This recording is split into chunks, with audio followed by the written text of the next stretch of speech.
This episode of Super Pulp Science is brought to you by Red Earth, a one-trunk theater production presented by the Theater Projects Manitoba at Prairie Theater Exchange, and it runs May 1st to 8th. You can get tickets at brownpapertickets.ca.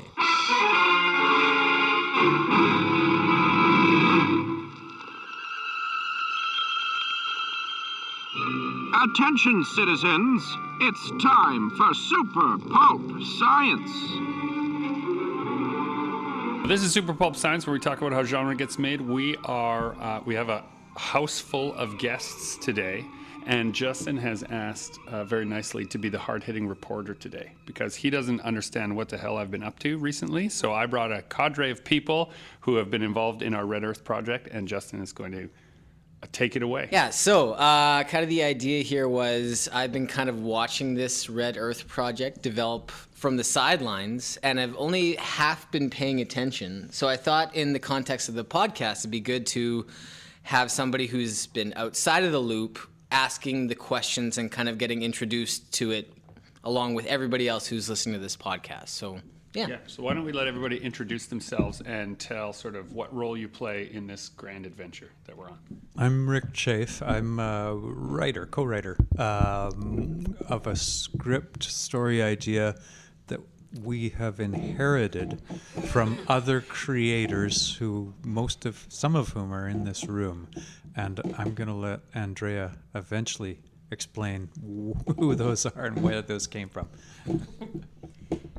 I'm Andraea Sartison. I'm the artistic producer of One Trunk Theater, and so I'm the producer of this project, and also one of the sort of creative leads together with Gregory. And so what that means is he and I together are developing the idea of a collaboration between a graphic novelist and theater about the colonization of Mars. What's the story? How can we tell it?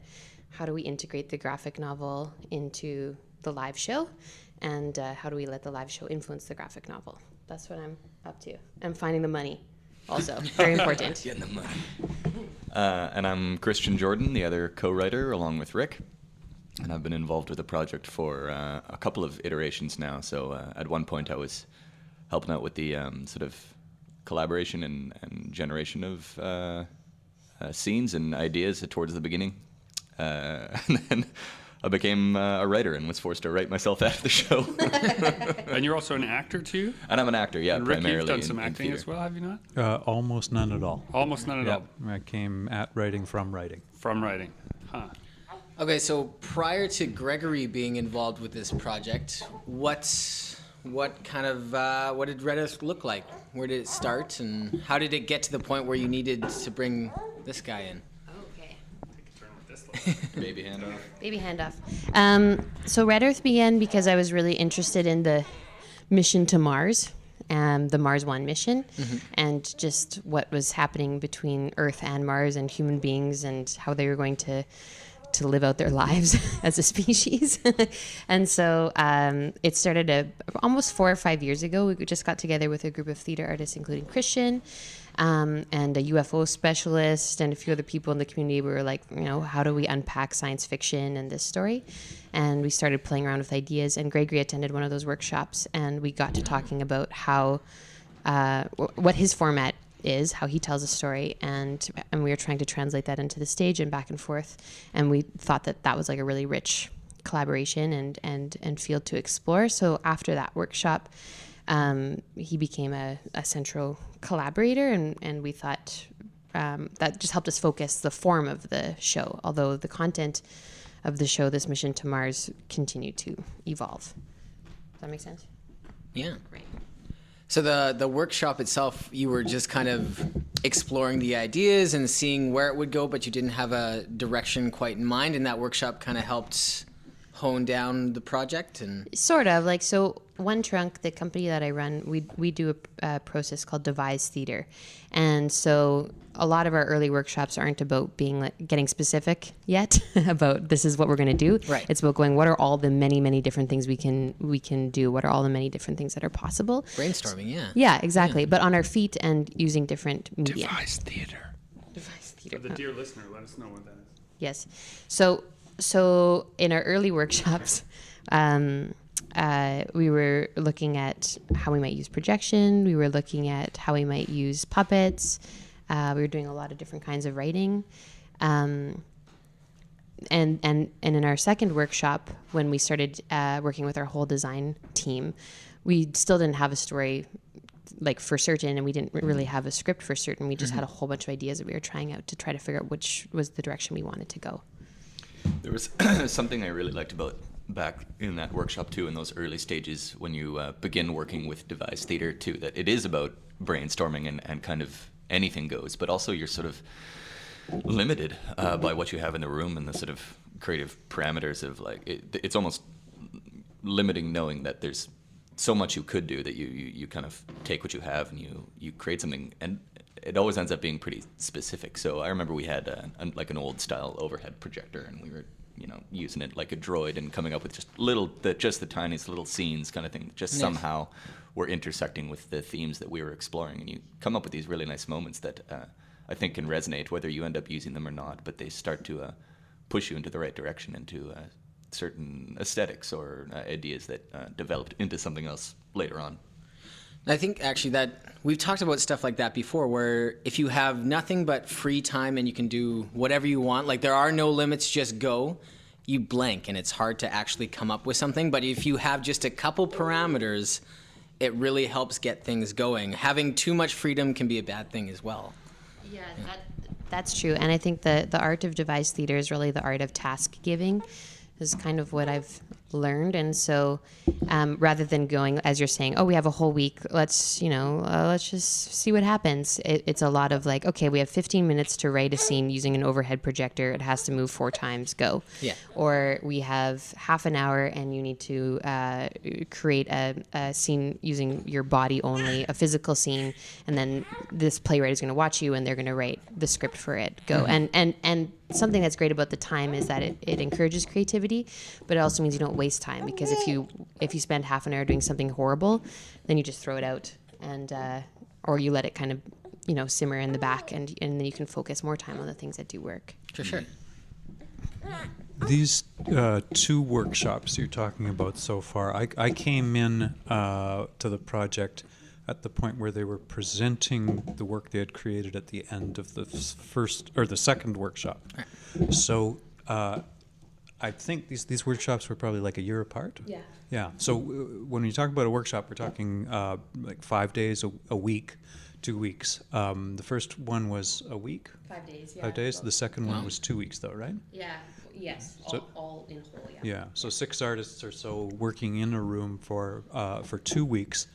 That included an animator, like a computer animator, a graphic artist who's drawing the pictures that are getting animated, 4 actors, one of them, Kristian, writing his butt off every night with different assignments, Andraea working all of these different teams together all at the same time, and a sound, a lighting, and a projection designer. So, and a stage manager. So more like 10 artists at that point. Set designer. Yeah. Oh, yeah, that one was huge, considering like in terms of like, the first workshop was really just like we were just throwing things. Yeah, we were just trying to do whatever we could. We had a UFO specialist there. Things got a lot more specific for the second one. Was the UFO specialist as entertaining as I'm imagining in my head? Oh, he's entertaining in that he's extremely knowledgeable and about space, about science fiction, and about every UFO sighting in Canada in history. Wow. Like if there's a UFO sighting, they call Chris Rutowski at the U of M and they're like, hey, can you record this? Did anyone else see it? So for me, coming from, like, I don't come from a science fiction background, it was really eye-opening for me to learn about the genre and to be inspired that way. Well, this certainly looks different. Look, those trees over there. They look different, too. Yeah, like nothing we've seen. My entry point into this was that a couple of days before they're ready to present the what they've been working on for the last 2 weeks, like bring in an audience and show them all the stuff. Right. Andraea says, we've only got, I think we're only going to have about 20 minutes worth of stuff to show the audience, and And so, I mean, if you can come down, well, I came down and it was an hour. Within that last few days, I don't know what happened, but boom, they had so much stuff. Some of it made sense, some of it didn't make sense, but it was so obvious that they could generate so much material in so many different styles. They were playing with so many different ways of creating a graphic novel on stage. That's where I got all excited and said, okay, I want in. Nice. And just trying to understand like the relationship between like the actors and the visual artists. Did you send the visual artists off to make slides to be projected onto the stage, or did you give them some direction, or like what was the back and forth there? I can answer this one. All right. Gregory is back on the podcast. Yeah, we're practicing my baby dance there. Yeah, that was excellent baby work, though. Yeah. Wish everyone could have seen that. It's like riding a bike. You never forget how to put a kid to sleep. What was really cool about the whole process of that visuals, like connecting the visuals to the actors, is that we were brainstorming what was not going to be visual from the actor's point of view, like what they were not going to express from their mouths or express with their body language. We had to try and express with the visual that was added into the scene. And then what made that dynamic was a whole other question that the animators and the projectionists and we would try to figure that out. And so of that hour, I think that in that workshop, there were maybe 5 minutes where everything actually worked to the point where the audience was like, wow, I've forgotten that all of this is happening around me, and there's just a story here in all of those layers. And that was the real magic of the workshop for me, was watching when it really worked and saying, we have something here. I don't know how to do it again necessarily, but I know that we've hit the mark accidentally. So now we went away and brainstormed what those 5 minutes were and tried to turn it into what Red Earth is now. That was the exciting part for me. What was really cool about these 3 different workshops is that each time we had a workshop, the story completely changed. So again, we were kind of after how to tell the story more than the story itself. And one of the things that I learned about science fiction, and correct me if I'm wrong though, but is just about like building the world and building the history of the world is such a key thing. And so each time we workshop, we're like, oh, this is the story of Red Earth. But then when we came back again, we're like, no, I think that's the backstory of the version of Red Earth we want to tell. And now in this 3rd iteration, it's like this, we're telling the story of the 3rd trip to Mars. And the first 2 trips were what we kind of explored in the first 2 workshops that have just become like this shared history that we now all have. And so after that second workshop, which allowed us to figure out how do we want to tell the story, how do we want to show a graphic novel on stage, and what does this collaboration actually look like, how do we do it, then Gregory and I went away and said, okay, I think we need to tell the story of women colonizing Mars, and here's why. And we kind of came up with the general beats of the story. And then I decided I don't want to write this. I don't think I'm the person to write this, plus I have to produce it and direct it, so that is too much to do. So I looked to who are like some great writers, and Rick and Kristian obviously came to mind, and so they've been putting the script together.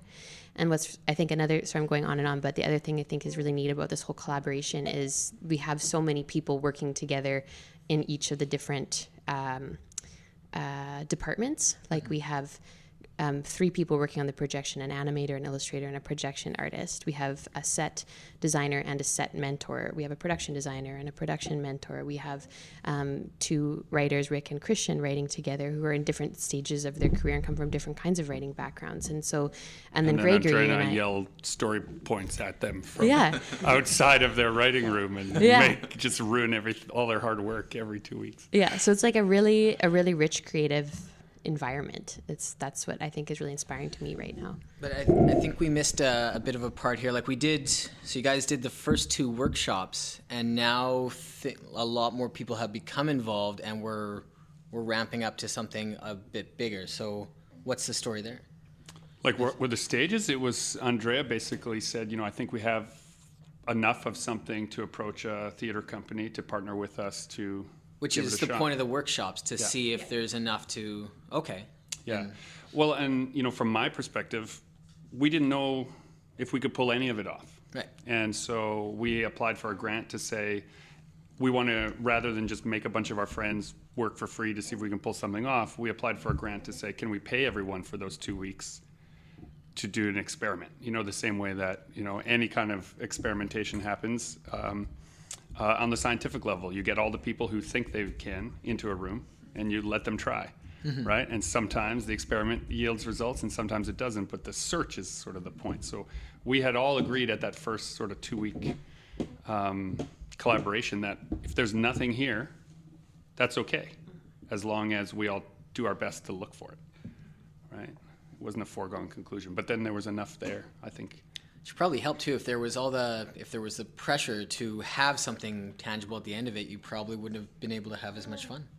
Well, and that was a neat thing about the audience that came. You guys reached out to people who make theater, and so it wasn't just like people who were coming for entertainment, but coming to give feedback of, is there something here, right? It's not unlike in the work that we do in graphic novels, like bringing a portfolio review, right? You can go away by yourself, you can write it, you can illustrate it, but you have to bring it before an audience, before an editor, and see what that feedback is in order to know if there's something for the market, right? It's, kind of a wild experience.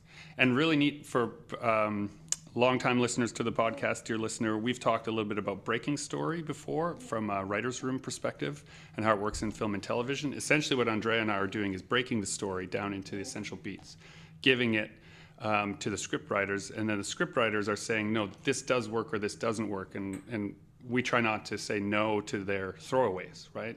Their goal is to make it sound right because they have experience on the stage.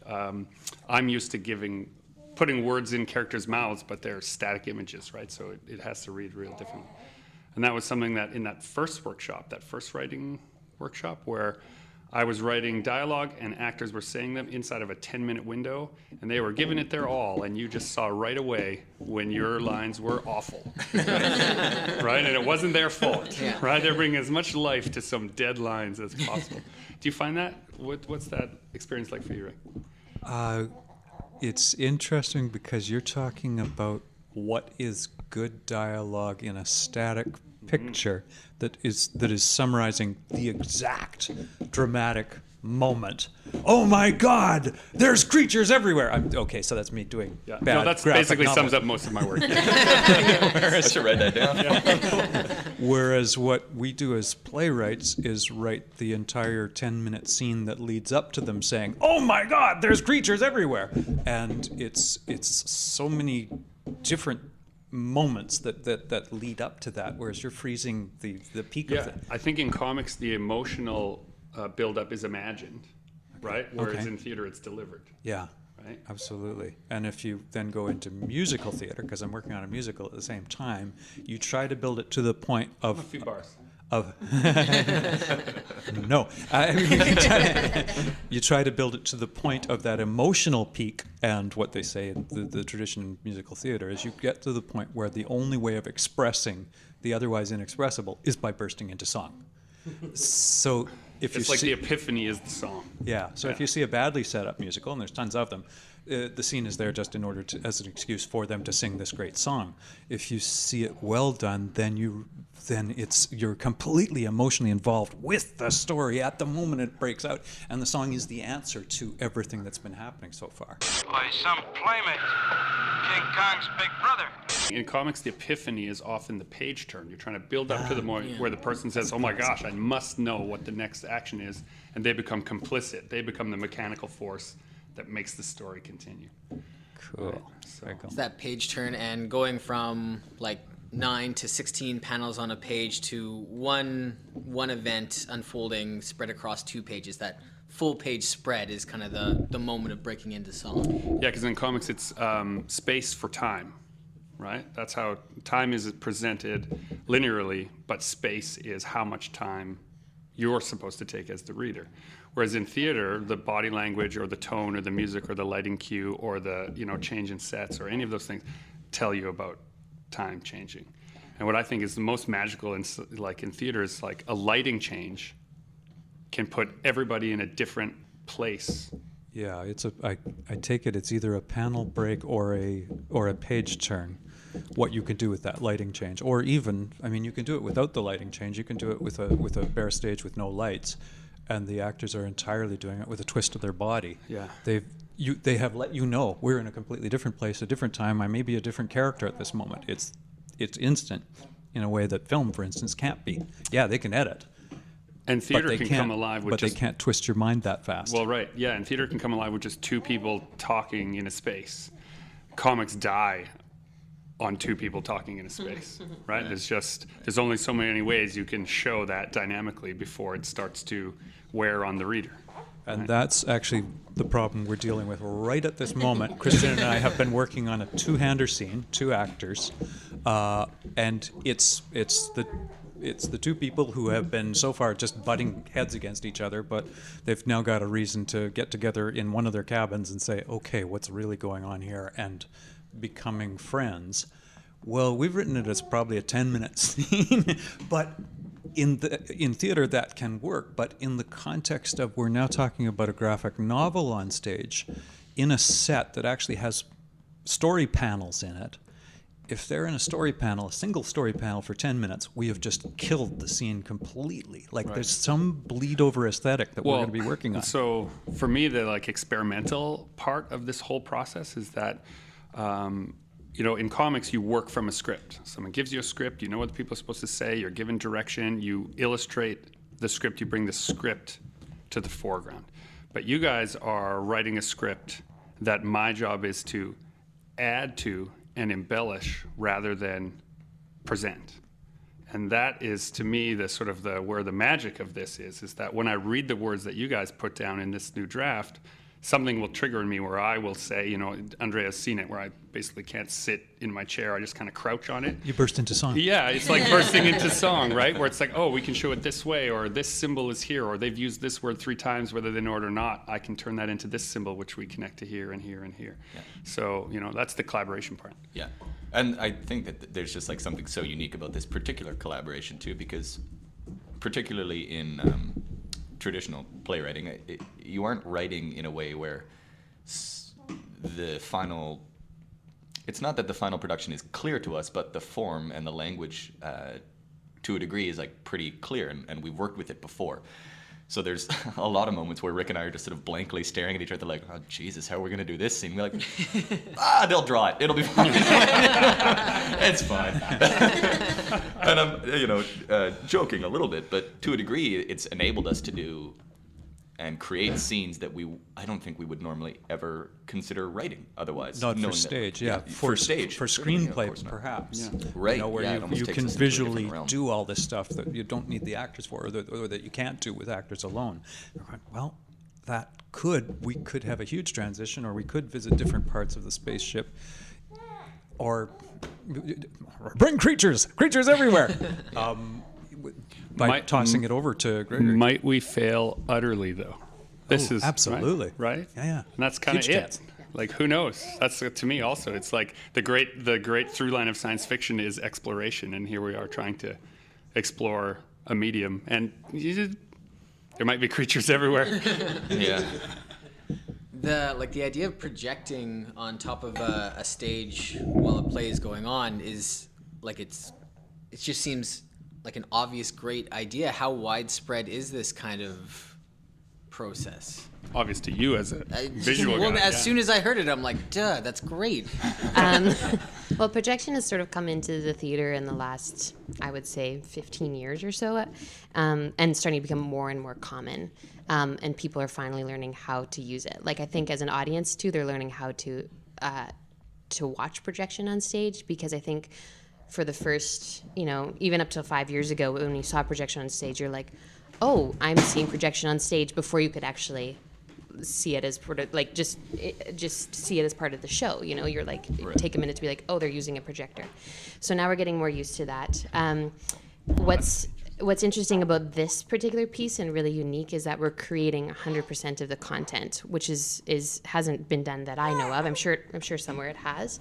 We're hang on, baby handoff. Baby handoff. We have to practice for ours. Except for he's puking everywhere. Little barf is all right. I work with John. So like, a lot of the projection that you might see on stage now could be found images, like images you're purchasing online and you're editing a little bit and then you're adding it as a sunset in the back of a scene or something like that. Right. I'm just being kind of general. It's used in many ways. Yeah. But what we're doing is Gregory, everything you see on the stage, Gregory will have created by hand, which is extremely labor intensive and a huge project. And we're trying to figure out then how do we make the actors sometimes seem 2D and how do we make the illustrations sometimes seem 3D? You know what I mean? Yeah. And how does that, when do we do that transition and how does that work together? Mm-hmm. And it hopefully not be a distraction, like you're saying. Yeah. Right, absolutely. Because, so often, like, projection and that kind of stuff, as Andraea already sort of stated, it either is like a backdrop or it's distracting in some way. But so, like, whether or not this is a failure, I think it sort of unlocks a new form where theater and the graphic novel can kind of intersect. As like a very clear example, and I don't know how much we'll actually utilize this, for instance, but in one of these workshops, we had a scene with a character that, was back on Earth suddenly, or how did this work exactly? Oh, we had a new character, just a one-time appearance. And in old style theater, I guess when there was like a lot of money still floating around on Broadway or something like that, you would just have somebody come in and do a one scene. Or if you wanted to do it now, maybe you would have a character double cast, which is kind of lame too and takes you out of it. In this, we had one of our actors like on a screen behind a projection of the drawing of a new character. And so they're sort of behind it and you can still see them, but there's this drawing in front of them. And that it just creates this brand new image and a whole new character, and it doesn't take you out of it at all. It's this like really astonishing, like, that's so cool. Yeah. So it got like, of course, if you push two art forms like this together, there's going to be problems, but they also unlock and solve problems that you didn't see the potential for before you tried. How often are the actors getting blinded by projection lights? Great question. I don't know if our actors know what they're in for. No, I mean we'll obviously find ways to make it safe, we promise. But for them, we've cast the show with actors that I think are very interested in the genre, but who also have to be technically very, very good because they'll need to stand in one exact position, facing one exact way, for almost every single scene. Everything needs to line up just perfectly. Yeah, because creating the image is so predominant. Whereas in a more traditional, like, kitchen sink production, if you don't, what I mean by that is just like one set with, everybody's in the same room for the entire show. If you're not exactly on your mark, or you have some more freedom to move things around, even in rehearsal, and try things out, that's kind of how those shows evolve. This one is like, okay, you're going to do as much as you can. We're going to bring this scene alive as much as we can, but you have to stay in this panel because you can't move into this part of the story yet. So it's going to be a challenge. And the other thing that we're doing to accommodate that is in traditional Canadian theater,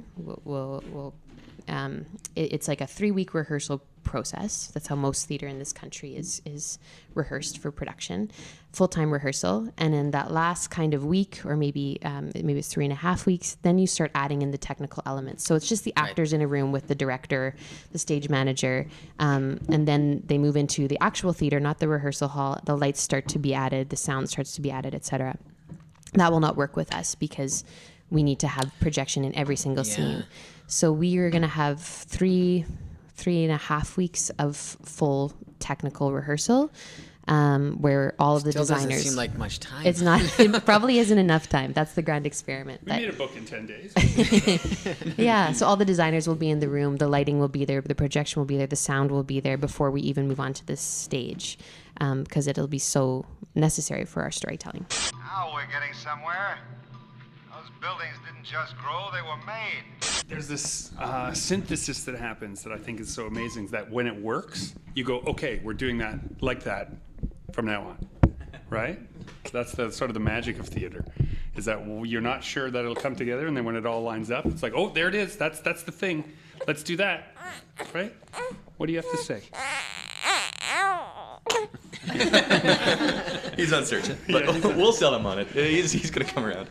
Justin, can I ask a question of these guys? Because shoot, yeah. There's stuff that I haven't found out about yet, or what their ideas on this stuff is. Our set design is, we do have a flat stage where actors can be out in front and like in any play that you see.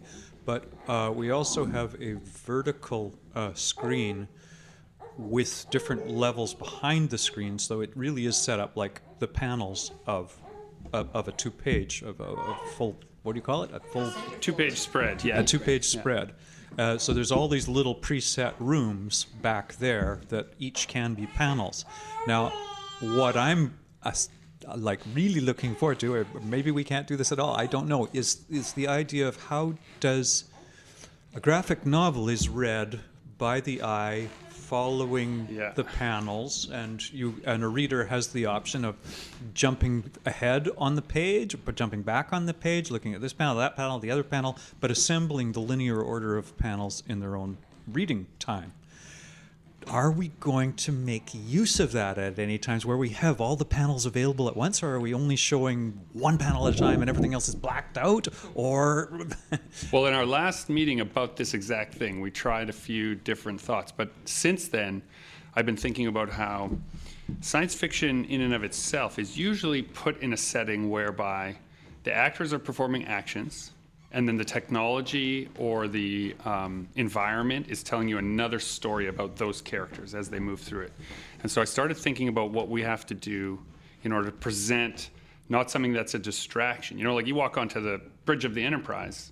Yes, it's interesting, but it doesn't get in the way of the action of the characters. And so for me, I think our big challenge is once we put all the assets that we've made visually on the stage, I think in tech what's going to happen is we're going to be pulling out pictures and saying, no, the actors have that covered. No, the actors have that covered. No, that emotional beat is already there. And so only having the audience have things added to the experience rather than overlapping or distracting or let that. What do you think? Yeah, I think we're gonna have a lot, and a lot of our work is gonna be like, okay, no, we don't need that, we don't need that. But the other thing that's been kind of neat in response to your question, Rick, is we've been able to start, or I've been able to start thinking about the time in between the scenes in the way that you're talking about. So we have a scene. And then as we transition into the next scene, my question is like, how much can we tell about a character in that transition? And rather than putting it in lines of dialogue, can we do it as a new page that the audience reads before the next scene begins? So we see, for example, our character Glory, the captain, in between two scenes, maybe she goes and to her command center, and we see her spying over all of the crew. That's not written in the script, but it tells us something about the character. And do we see the actor spying on the crew, or we see the drawings of Glory? I think it goes back and forth. Like sometimes it's like a close up of her face, and then it's like the actual actor in an environment. So I think it'll be everything. Yeah. We're gonna do it all. Yeah. I want at least once that we see the whole 2-page spread with all the things, even if it's only for a moment. In our last meeting, we were talking about this ability to add things and then leave them up. So as elements are being exposed, we leave certain visual elements up until the whole background is one projection that tells sort of the backstory. So we could, one way to do that, the most obvious way to do it is when characters are talking about something, you show what they're talking about. But you don't want to feel like a PowerPoint slide. Yeah. So I think instead to try and show, at least from my perspective, is to try and show things that are a little bit esoteric and a little bit artistic representations of ideas, so that they're like, oh, okay, this is somebody's interpretation of that emotion through this lens of illustration. And how this all, dear reader, how this all came about is we have one of the characters in the story who is drawing and writing and making accounts of the story that is sort of secret, that the audience gets let in on, but the other characters don't. And that's kind of the conceit of how the Are you going to have thought bubbles? Internal dialogue? No. No? No. Now for me, well... Maybe. Andraea is the boss. So if I get my way, no. But not anything pivotal, but it'd be hilarious if like a thought bubble popped up. She's really cute. Can we please have somebody think, what the? Yeah. See, the thing is, now, okay, so if we're going to get, like, we're going to talk real comics now for a second. In comics, a thought bubble is like... it's taking away from the actor, no, it's the soliloquy. So if you're going to have a thought bubble, then it must be present throughout the story all the time. Once you let the audience know, we know what this character's thinking when we need to, if you leave it out, why did you present it in the first place, right? As an option for them to learn the story. So unless there was, from my perspective, unless there was a way to add to the story at every point to a way that lifted the story emotionally to a point that was functional, you wouldn't put it in just as a gimmick, just to let people know, like, hey, we're making comics necessarily, right? And, you know, in traditional comics these days, thought bubbles are kind of passé, right? You put it in exposition. Yeah, Justin. Yeah, Justin. No, but I think that's interesting because I think the way that we are doing the thought bubble in the script, and people have to come see the show in order to really know what I'm meaning. But is one of our main character has these logs that she does, sending them back to Earth, and then, as you're saying, writing in the journal and her own personal thouts. And I think that's the Justin, you're right bubble. After all. Yeah, but because we the don't journal see it as is a her thought bubble. Yeah. Oh, damn it. You're such a stupid question now. But that's the kind of neat thing. So this which we haven't said on the podcast yet, this thing that we're creating is not only a play, but then there's a graphic novel that everyone goes home with after the show. And the graphic novel is this prop that the actor is creating throughout the whole See, play. and that was my question. Are you going to make a graphic novel in tandem with the play, or were you going to wait till the play was over and make a graphic novel based on the play? Yeah, it's happening in tandem, and the idea is that the book itself is like enriches the experience of the play. It is itself, if you just found the book or you buy it from us at a show in the upcoming year, it will be a sort of a personal journal. It'll go from a manual to a journal to a letter of a failed mission to Mars. And we don't know if it's failed. It probably will fail. It'll be up to Rick and Kristian to decide whether we make it or not. But the point that I'm making here is that you'll have this part of a story. Just like all journals, all epistolary works feel like they're missing the action, right? Missing the essential part, and you have to imagine into it. That's how I want to make this one piece. But if you saw the play, it would present itself as the thought bubble, essentially, of that character. Darn it. Yeah. Okay. So we are using thought bubbles. The whole play. We're changing the name. It's called Red Earth, the Thought Bubble. Remember this warning. Do not return to Mars. I have a question for you, Rick. Yeah. You've written a lot of plays. Yeah. Why would you get involved in this? Yeah, good question. Right? Because Yeah. you do a thing, and you do a thing well, and you know what it is. So why experiment? Why does experimentation still excite you? Well,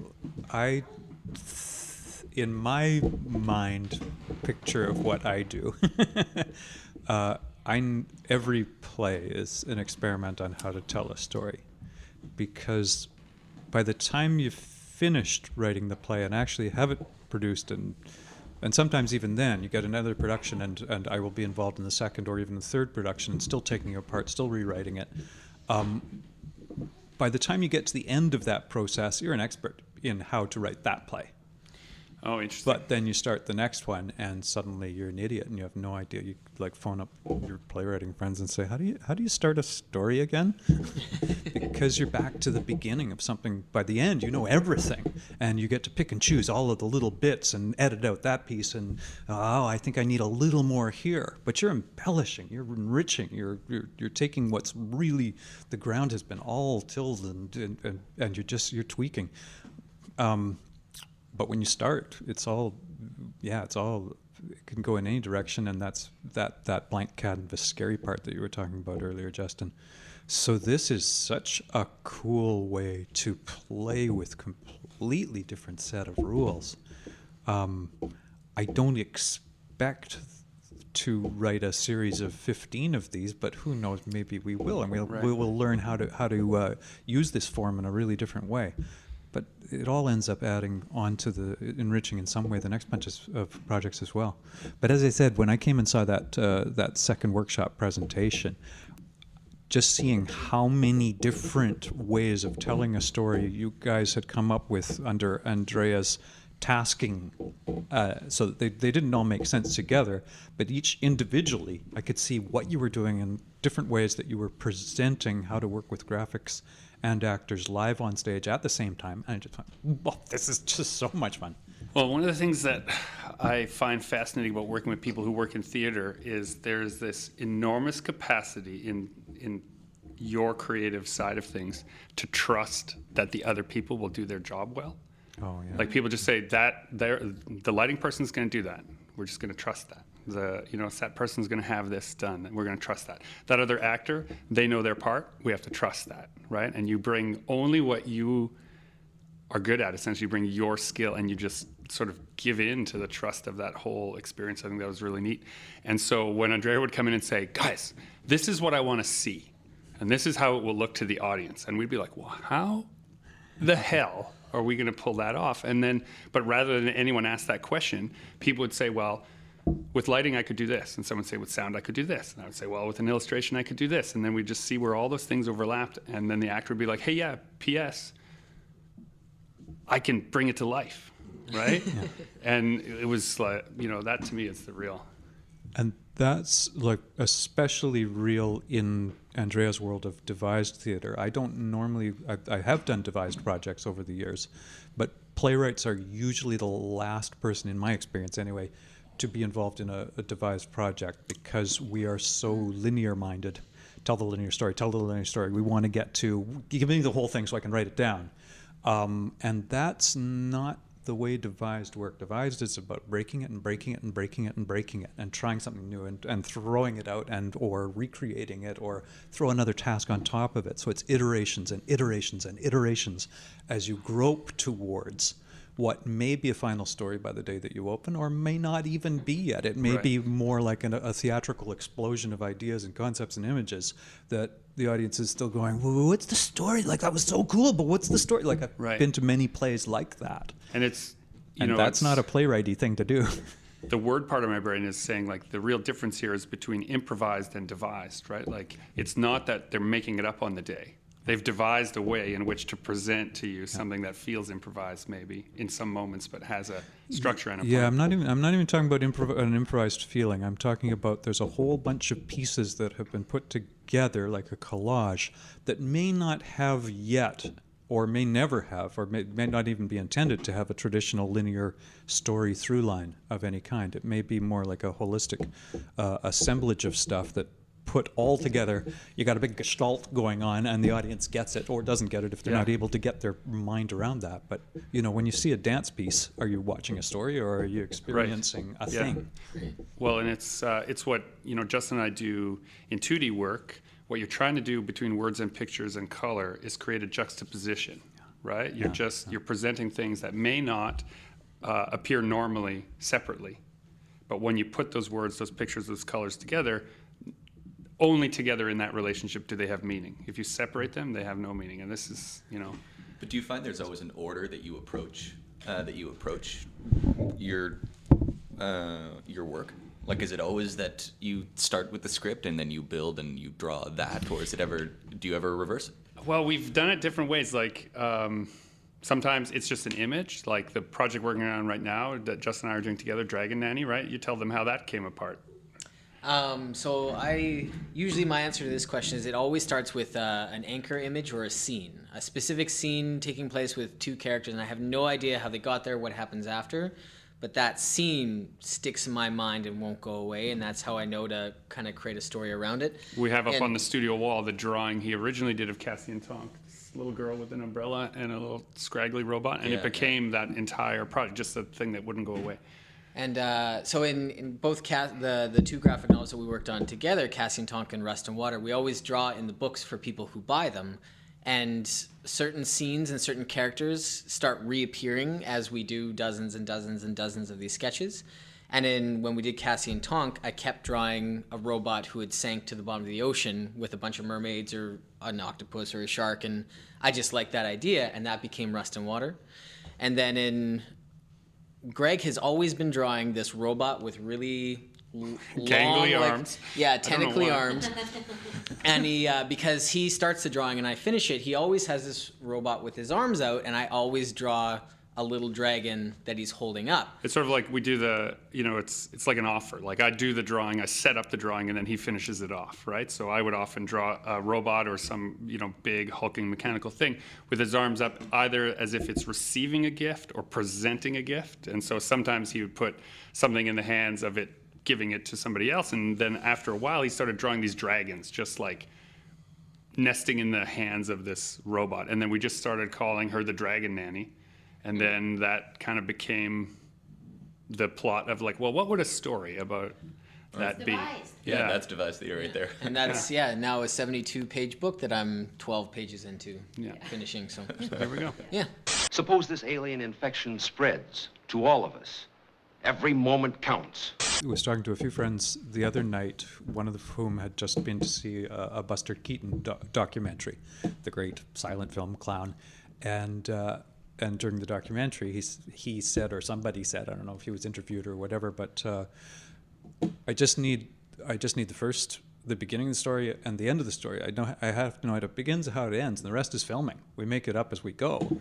And so she talked about... And if there's any, dear listeners, any DMs in the crowd, any people who do role-playing games, you know how it is. You just need the beginning and the end. The players will figure out all the rest. Yeah, the rest is tweeners. It's there's a scene where he was supposed to leap from one building to the other and make it, and he didn't make it because he was always doing insane stunts, impossible things.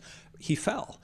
And so they said, oh, well, now we need to do the shot where we see him falling through all of those awnings down a skyscraper. Boom, boom, boom, boom, boom, boom. And where does he land? So all of these questions get answered as a result of how did that shot go? But he would always have to tell his crew, do not stop filming no matter what, because I don't know what's going to happen by the time I catch up to that train or fail to. Well, it's interesting that you say that too, because Andraea, when we were first starting out, was like, this is where I wanted to start, and this is what I want it to be at the end. And now we have you guys in the middle figuring it all Doing out. the tweeners. Yeah, that's amazing.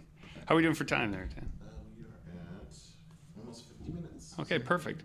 So I've greatly enjoyed our conversation about Red Earth, our devised theater project, graphic novel collaboration. Do you guys have any parting wisdom you want to share? Would you do this again? Yeah. Think of it, to our dear listeners, they are people who often want to make things and aren't sure if they should. I would never work with Gregory again. Dan, please edit that out. In fact, there's enough there to just say, I would work with Gregory again. No, I mean, this company, One Trunk, that I started is all about not only devised theater, but collaborating with artists outside of the theater medium to kind of see what can they bring in to my world. And how can we change theater through that influence? And I think that this particular collaboration has been super eye-opening. I've learned not only a lot about theater, but a lot about graphic novels, and so yeah, for sure, I would absolutely do this again. But I think the thing that's most exciting is about how do we learn from each other when we go outside of our comfort zone, and that's the thing that I would keep doing over and over and over, and encourage other people in whatever medium that they're working in to try. And you should join the fight and make comics.